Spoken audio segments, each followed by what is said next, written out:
All right, so let's go ahead and get started with our first chapter where we talk about economics in general. And before we get into the meat of this particular chapter, I just want to go ahead and say that there is some considerable overlap between macroeconomics and microeconomics. So if you have taken microeconomics before, a few of the things that we cover for the first four chapters are going to seem very, very familiar to you guys. It's just going to be a very giant review because we do cover a lot of the same things in macro and micro. If you haven't taken micro before, that's not a worry at all. That's not an issue because we still have to cover in macroeconomics before. And a lot of the things that we talk about, especially in chapter number 3, are going to lay very nice foundations for us as we move throughout the rest of the semester. So here, first 4 chapters is essentially the overlap between macro and microeconomics, and it will pretty much lay down the foundations for both of these subjects. So in this chapter, it's pretty much laid out in the same exact manner that you might see in any sort of introductory textbook. It just asks you why this subject is important, where you might see a few of the applications of economics, and then we get a little bit more into the meat of the economics in general. So a few of the chapter objectives that we see right here. So where can we see economic decision making? Then we're going to go ahead and talk a little bit about the similarities and differentiation between macro and microeconomics. So why do we need 2 different subjects to sort of force you guys to take it into understanding both of these sort of ideas of economics? Once we talk about that, we'll go ahead and we'll hone in a little bit more on the similarities between macro and micro. So what are a few of the things that macroeconomists and microeconomists use in order to form their economic analysis in questions?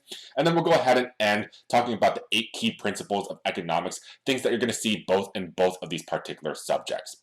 So first thing that we want to go ahead and ask ourselves is, why is economics important? So every subject believes that it is the most important one. Here in economics, it's important for a lot of different reasons, and we can see it in a whole bunch of avenues in our life. We can see it in school, we can see it in work, we can see it in our own lives as well. So it's important for school because you guys want to go ahead and take this class, you want to learn a little bit more about economics and probably want to go ahead and pass this class so you never have to see it again.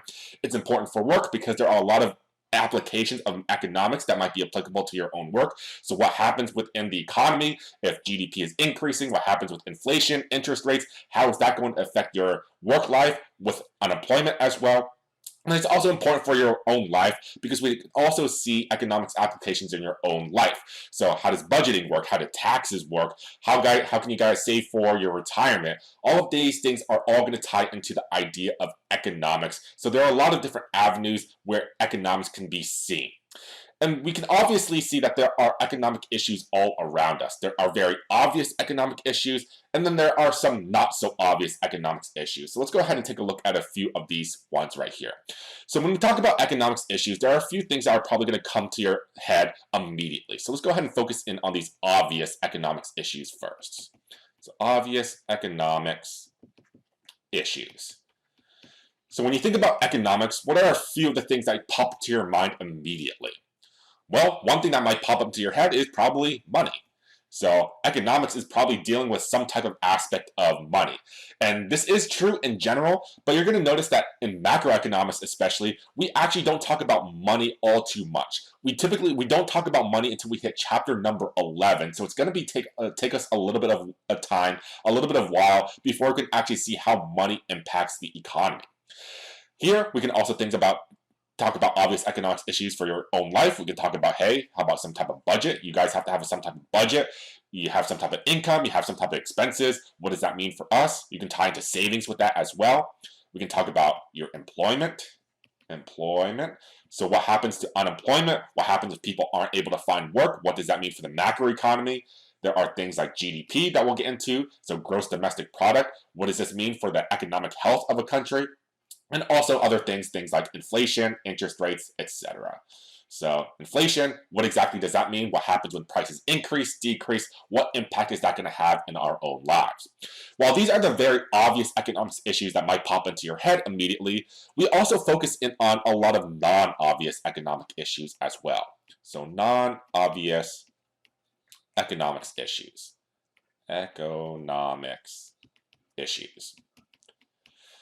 And these are things that you might not consider to be economic issues at all, but these are things that we can actually study within economics, both in micro and macro. So one thing that we want to focus in on are trade-offs.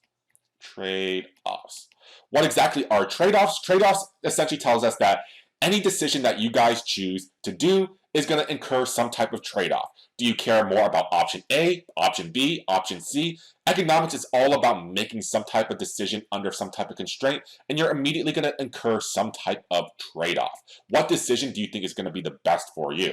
So an example of this trade-off is deciding to go to school. So deciding to go to school, or we can say, hey, deciding to go ahead and watch this lecture video right here, or do you just want to go ahead, sit at home and watch Netflix? Deciding to go to school or sit at home and watch Netflix. Watch Netflix. And this is a decision that you guys have to choose for yourself. Option A, going to school. Option B, sitting at home and watching Netflix or any other type of streaming service. This is essentially some type of trade-off that you guys have to undertake. So we study a lot of trade-offs within economics, both in macro and microeconomics, seeing exactly what is the best option that we want to go ahead and choose. Another thing that might be a little bit non-obvious are incentives. Incentives. And this is probably one of the biggest ones, one of the biggest non-obvious economic issues that we talk about in economics, because it just tells us that any decision that you and I choose is going to be influenced by these incentives. So what are a few of the factors that sort of influence us for choosing option A over option B, and then so on? So incentives are one of the biggest ones, as we've already said, that we're going to focus in on, because everybody responds to these incentives. You, I, governments, firms, corporations, we all respond to incentives. So an example of these incentives might be what subject you want to major in. What subject to major in. So the vast majority of you are all majoring in business or business related matters. So what is the main incentive for you guys to want to go ahead and choose this subject to major in rather than anything else, say something like in the humanities or maybe in the social sciences?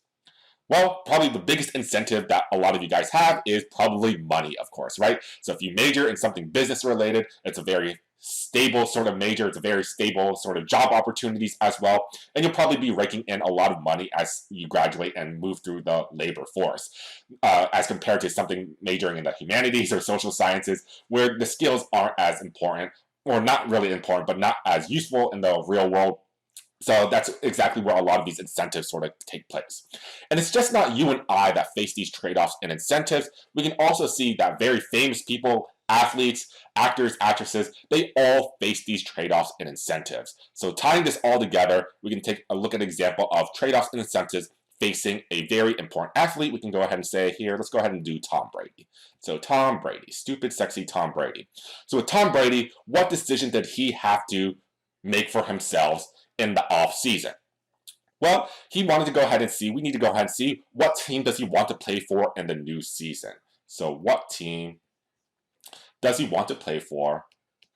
Does he want to play for in the new season? In the new season. And as you can see right here, Tom Brady, very famous athlete, very good athlete, he himself faces these trade-offs and incentives. So does he want to stay with the New England Patriots? Does he want to go to the Chargers, or where they have a new stadium, they're moving to a new city? Or why does he want to choose Tampa Bay for some reason? So really, really weird choice, but here he has to deal with these trade-offs and incentives as well. Maybe Tampa Bay gave him the best opportunities for these incentives, but of course there's a lot of big trade-offs with moving to Tampa Bay, which is a very, very sort of mediocre team. But we can go ahead and see how his decision is going to impact his sort of work as we go into the new season with all of this.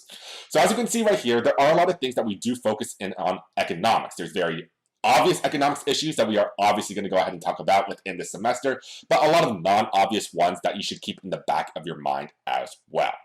So with all of this, if we wanted to go ahead and give a one-word sort of idea of what economics is all about, we can just go ahead and hit on this idea of scarcity.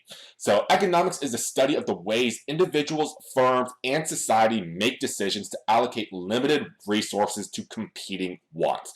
So essentially, anytime in economics you make a decision, it's going to be under some type of constraint. So this is all about the idea of just scarcity in general. So anytime you see the word economics, I want you to immediately correlate it to the word scarcity. Scarcity. Scarcity just tells us that we want everything in the world, but there's not enough around. There's not enough to go around for everybody. So we have unlimited wants, but there are too few resources. But too few resources. So here, once again, economics is just this idea of scarcity where we want everything in the world, but the world has too few resources to go around. So go ahead and take a moment to yourself to think about a few things that are scarce. What are some decisions that we have to make that are going to be under some type of constraint? Well, we can take a look at things like food.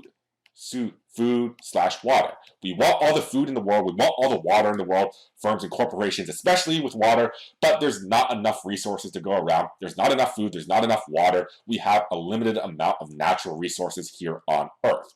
There are also things like time.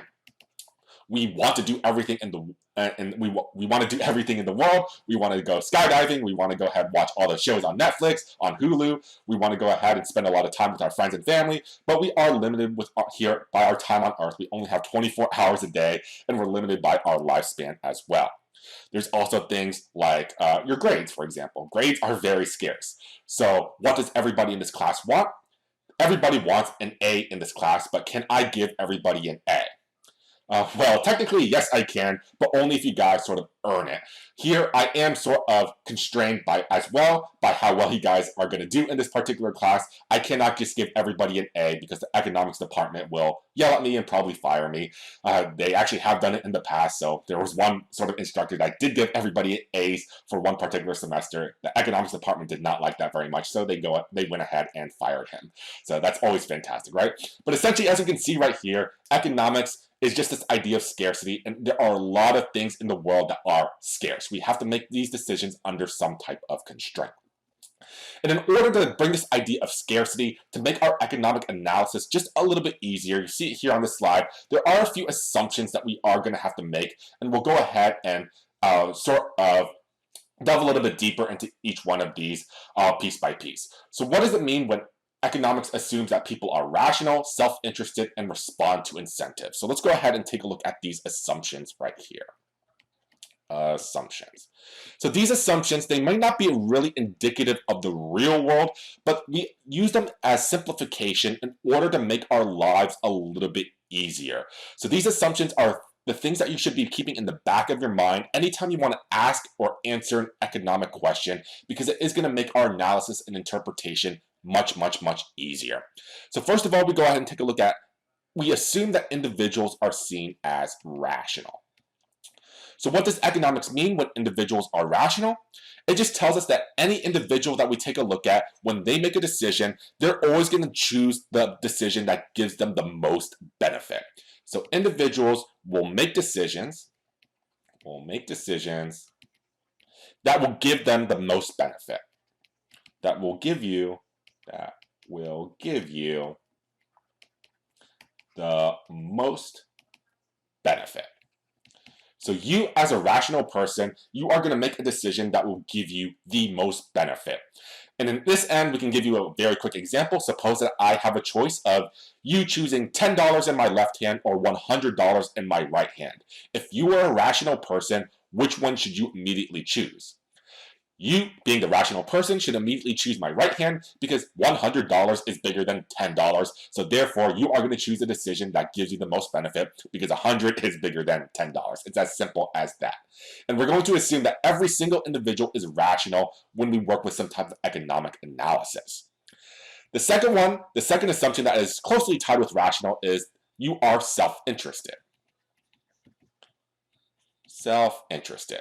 And what does self-interested mean? It just tells you that you are very selfish. You only care about yourself. You do not care about anybody else. So you only care about your own benefit,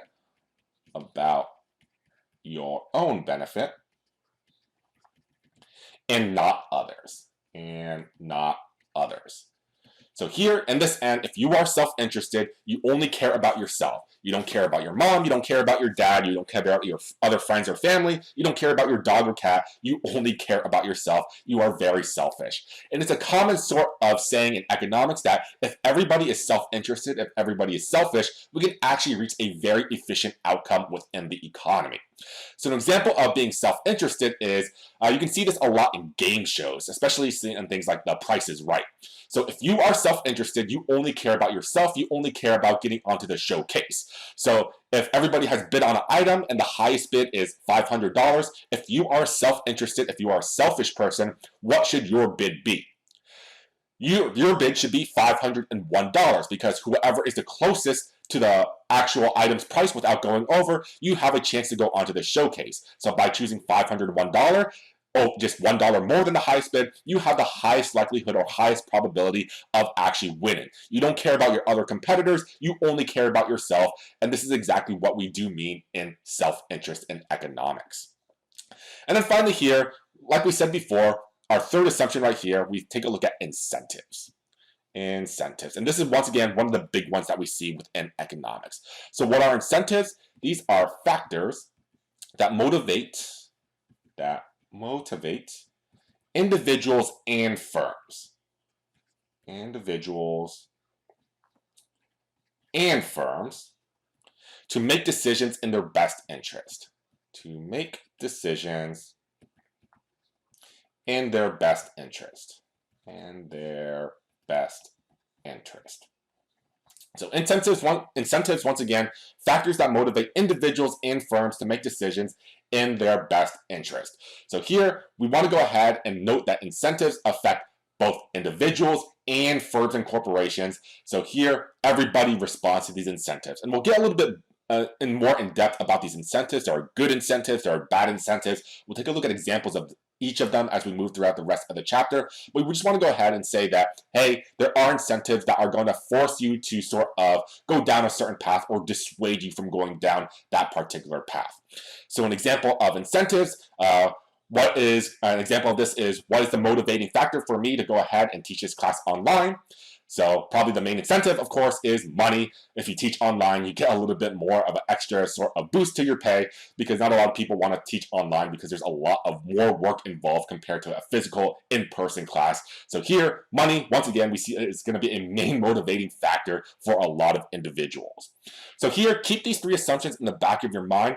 They may not be really indicative of the real world, but once again, we want to have some type of simplifying analysis in order to make sure that we can get some type of workable interpretation or answer to any economic question that we may want to go ahead and ask. So here, economics, once again, is just all about the idea of scarcity, and we have three main assumptions that we need to go ahead and take a look at every time that we want to answer an economic question. Knowing all of this, we can go ahead and talk a little bit more about the differentiation and similarities of micro and macroeconomics, and we'll go ahead and take a look at that in our next video.